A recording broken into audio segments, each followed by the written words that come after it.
Good afternoon. It's Sandra Pike from Roller Page Atlantic and the Pike Group. And you know what?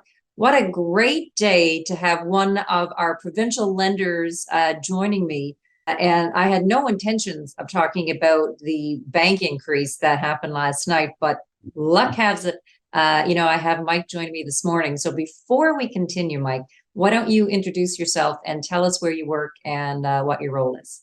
Okay, great. Thanks, Sandra. I really appreciate this opportunity as well. So my name is Mike Caron. I am considered the credit adjudication manager for CUA, but I do a variety of roles, broker development, real estate development with real estate agents and what have you, promotion of our mortgage products and our lending products as well. So I do pretty much all of it. I wear a lot of hats. Yes, you do. Interesting news yesterday with the Bank of Canada coming out again with another rate hike. So, what's your feel on things? Well, I mean, there's no question that interest rate hikes are going to affect the market, but the public needs to understand a few things. So a variable rate increase or a Bank of Canada increase doesn't necessarily mean that fixed rates are going to be increased, because the variable rates or the fixed rates work on bond markets. So it'll be interesting to see.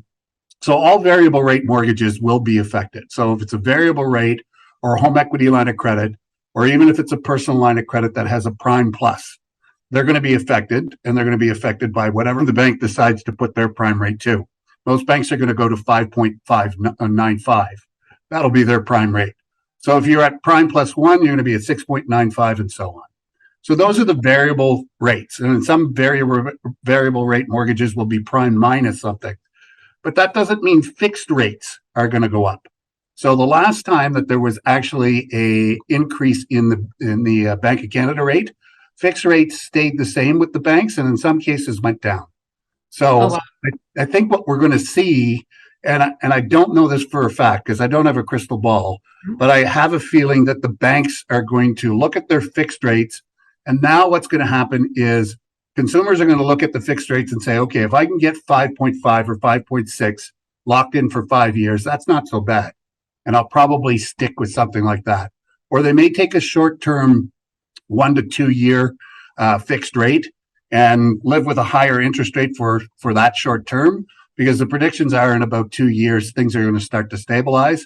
And hopefully TIF is right. And by the end of 2024, we'll start to see inflation back into place and interest rates will start to subside. But there's going to be some scares out there, and people should be concerned, but I don't think it's going to. People who want to buy a house are still going to find a way to buy a house, and it'll be interesting to see what the government of Canada does as well. Right now, we're faced with high ratio mortgages with stress tests. So there's 2 percentage points higher.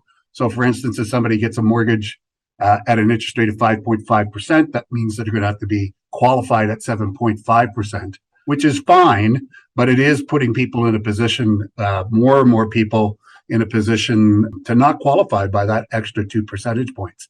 So prices are starting, not necessarily coming down, but they are stabilizing. So, but I've often said to people, when I bought my first house, I paid 12.5% for my first mortgage, but my first house was $85,000. So it's a big difference today that if you're getting a larger mortgage, I mean, in the Halifax market, you're looking at 3, 4, 500,000 and higher. It's a big difference if you're paying 5.5 to 6.5% on a big mortgage like that. So, Absolutely. yeah.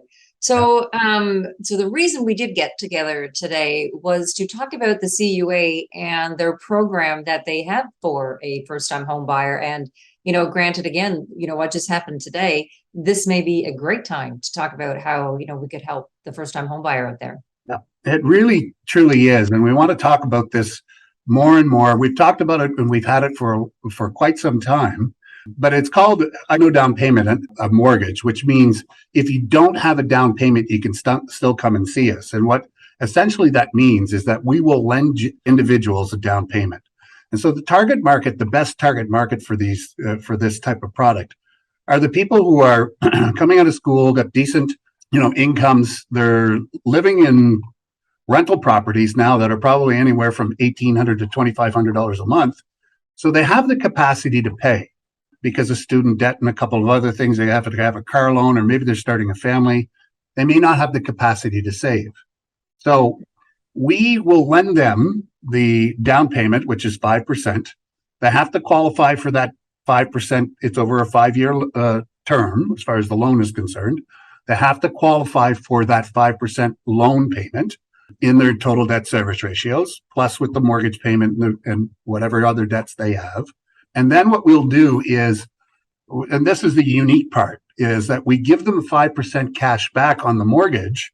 And so they can take that money, which essentially equals the same as what they're putting down as far as a 5% down payment. And they can take that money and put it towards the loan and pay that off. Hence, they're in a house.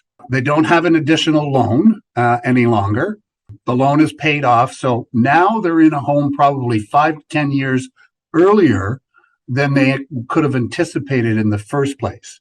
And, maybe they have to start with a starter home where the price is, it's not their ideal home, but it gives them the opportunity to be able to start to build equity.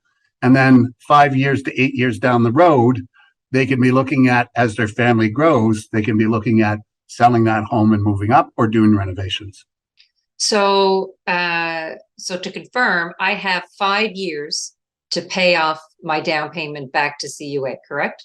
You can pay it off that way, or you can pay it off immediately with the cash back that we give you on the mortgage on the day of closing. So we give them a 5% cash back. So let's assume that, let's just say it's a $300,000 mortgage, okay? So 5% of that, $15,000. The loan that they borrowed was $15,000. So we're going to give them a 5% cash back, and they can take that money and put that directly on the loan if they want to. And if there's a certain qualification as far as the total debt service ratios, they could actually use that cash back towards closing costs or other renovations or something along that lines. So my mortgage with the CUA would be for 5 years, correct? Yes, that's right. Yeah. Okay. Yeah. What happens if I sell my house in the 3rd year because I'm moving? What happens then? That's a good question. So there would be penalties, obviously, if you're breaking a mortgage midterm. And I don't like to say penalties. Usually it's an interest rate differential because they signed an agreement stating that they are going to pay this interest rate for a period of time. So there is a calculation that they have to pay called an interest rate differential.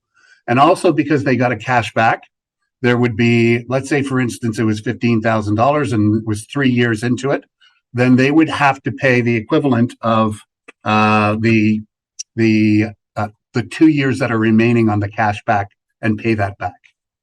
Okay. So my next question is, so I have the $15,000 paid back to you and my mortgage is up. And now I want to go from CUA. Now I just want to go to Scotiabank. Sure. Can I do that? Absolutely. Transferable mortgage. Okay. We'll do everything we can to keep them, but they could certainly move it. Yeah. My mortgage now is up in 5 years and I'm going to sell my home. What do I owe CUA? So if I bought the home at 300 and now in 5 years, I'm selling the home for 400,000, your $15,000 is paid off. Do I owe you anything after 5 years if I sold my house? Not on renewal. No, just the principal balance, obviously, of the mortgage. Well, of course. Yeah. So that's what I heard. So there's no really downside then for any buyer. There really isn't. It's like I said, there's so many people now that are struggling to get that extra down payment or that extra money for a down payment, plus the closing cost. And as you know, Sandra, the closing costs can amount to 3 to 5% as well. So it gets really expensive. So, maybe they've got 3% saved, but they don't have that 5% saved for the down payment. Well, this is an opportunity for them to get into that house so much quicker. And, we're the only ones that be able to provide this as well because we're regulated by the province. So the major financial institutions that are regulated by the feds, they cannot offer a no down payment mortgage. Yeah, that's right. Yes, correct. So it is very unique. And so there's really no downside. And we see people, and you can check out our ads and you'll see where, those are true statements whether it's through social media or through our ads through TV, or on the billboards or whatever, and they say, CUA helped me get into a house and I would never be able to get into a home with another financial institution. And that's absolutely the truth.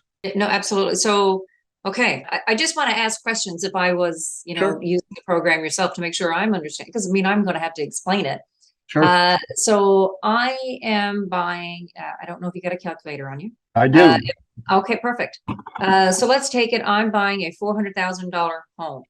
Yeah. What would my monthly payments be with the 5% down and the interest that I have to pay back to you, like with the $15,000 loan? Okay. What would be my payment on a $400,000 home? Okay. I'm going to do quick quotes here. So just bear with me if you Yep. see me looking over at my other screen That's here. okay. So equals multiplied by 4. One thing I should say is that so this has to be approved by Sagen. So CMHC doesn't do the no down payments. It is Sagen who is the high ratio, and the premium on that is 4.5%. Whereas if they had their own 5% down, it would be 4%. So the loan would be, the mortgage would be $397,100. Yep. And so the mortgage payment itself would be $2,657.46. People are paying that now in rent. They are. We know a lot of people that are paying $2,500 easily, and in some cases $3,000 for homes. I know in our neighborhood there's one home that's being rented out for $4,500 a month. So it really is quite amazing that the amount of people that are paying high rents that don't understand that they could actually be in their own home and building equity at this point. Okay, so my next question as a consumer, so at $400,000, my mortgage payment plus my repayment back to you is $2,058. So my next question is, how much money do I have to be making a household income? What does my household income have to be to qualify for a mortgage at $400,000? Okay, so you'd have to take so it's $2,657. You'd actually have to take the taxes and put that in there too. So let's say that's going to be $300 on a $400,000 home, I would say. And we'll say $100 for heat, which of course nobody can heat their house for $100, but let's just assume that. So times 12, that's $36,300 or $684 a year. So in order to be able to pay for that or to qualify for that, so about $95,000 a year. And the stress test to confirm that still is a part of the qualifications for CUA, correct? Yeah. So I didn't include that. So you definitely have to do that. But the great thing about that is that we can push the envelope a little bit up to 44% total debt service ratio. And then when we pay off the loan, then their ratios go down as well. So I think it's safe to say, depending on what kind of debt they have and what have you, a little over $100,000 as far as a household income is concerned, and they would qualify for that.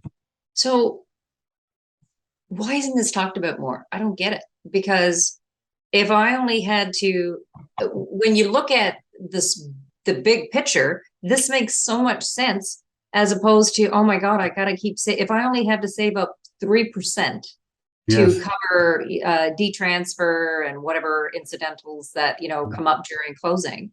If I only have to save up for that and I'm making $100,000 a year, I can get into a house. Yeah, so, absolutely. Do you have limited resources for that? Let's say there's only X amount of money that you put that CUA. Oh, wow. So this could be ongoing. Oh, absolutely. Yeah. It's one of our best products. It's a differentiating product. There's no question. I know that the Nova Scotia government has a no down payment assistance program, but you have to understand that that's repayable. And it's also they do put a lien on the home as well. So, so it is this is a unique product to CUA. And again, I've said it a thousand times. Why don't more people know about this? I guess we don't. We talk about it. We definitely talk about it. But I think, there's a little bit of confusion. It's not an easy this discussion, we have to sit down with people face to face or on video to describe this. And so, some people just don't quite get it. So we have to get, and we've got some excellent financial advisors in the branches that could certainly explain this. And so I think that there's an awful lot of people that just don't understand how it works. So, but again, at 400,000, if I have great credit, yep, and I'm making $100,000 a year with the household family, and I have good credit, my debt service ratio is good, like I don't have all this debt, and I have 3% saved up, I could potentially qualify. Absolutely. Yeah. And I always say potentially, just because we have to look at everything. It is a high ratio mortgage. We have to get Sagen to be on side, but they're generally on side. And, there's some people are worried about a negative net worth at this, let's say, this stage of life, because there's, people in their late 20s and their early 30s, they generally don't have a positive net worth at this point. They haven't had a chance to. So then they've got student debt, or they, like I said, they've had to buy a car, and cars aren't cheap these days. So they got car payments and what have you. And so they're probably sitting in a negative net worth situation. Well, that's not going to get any better until they start to buy a house and then get to a point in their lives that they can start to save, or if they're in a job where they have a pension and what have you. So the best way to earn a net worth, or to get more net worth, is to own your own home. As they say, buy dirt. Now I have one more question. So, Sure. They're talking about a lot of affordable housing coming to the market. And so new construction, let's say, I don't know, let's say 8 months anyway, safely to build. Can I use this program for new construction? Sure. But we guarantee the interest rates only for 90 days. So, so there is a now, if it was a new construction, so we do draw constructions too. That would be another whole subject to get into, because there's not a lot of financial institutions that have the, shall we say, the experience in the branches to do draw constructions. When I did, so we did that for our house here. I had no idea that UA offered that. That's amazing. Okay. Yeah. So, and now turnkeys, no problem, obviously. And we can put a program in place for turnkeys if there's going to be built 6 months down the road. But for draw constructions, we can do it. One of the things that we're seeing as well, Sandra, in some of the outskirts of the area, is people are buying land, and instead of building their own home, they're going to places like Kent and Prestige and Maple Leaf Homes, and these places where they're building prefabs, right? So great. Yes, and they're fantastic. They really are. So, and we're doing draw constructions on those as well. So can we just go back to the buyer program? Sure. Is there a particular type of product that you would not give the loan for? So we have a resale house. Would you do it on a mobile home? No, not in a leased park. That's one thing that we wouldn't do. If it was a mobile home on a foundation on its own land, we could make an exception for that. How about the tiny homes? Yeah, we'll do them. We don't have any square footage limitations. And, it's interesting. I get these questions all the time about tiny homes. And I said, look, if we can get CMHC or Sagen to approve these, then we're fine. If they have to be a high ratio.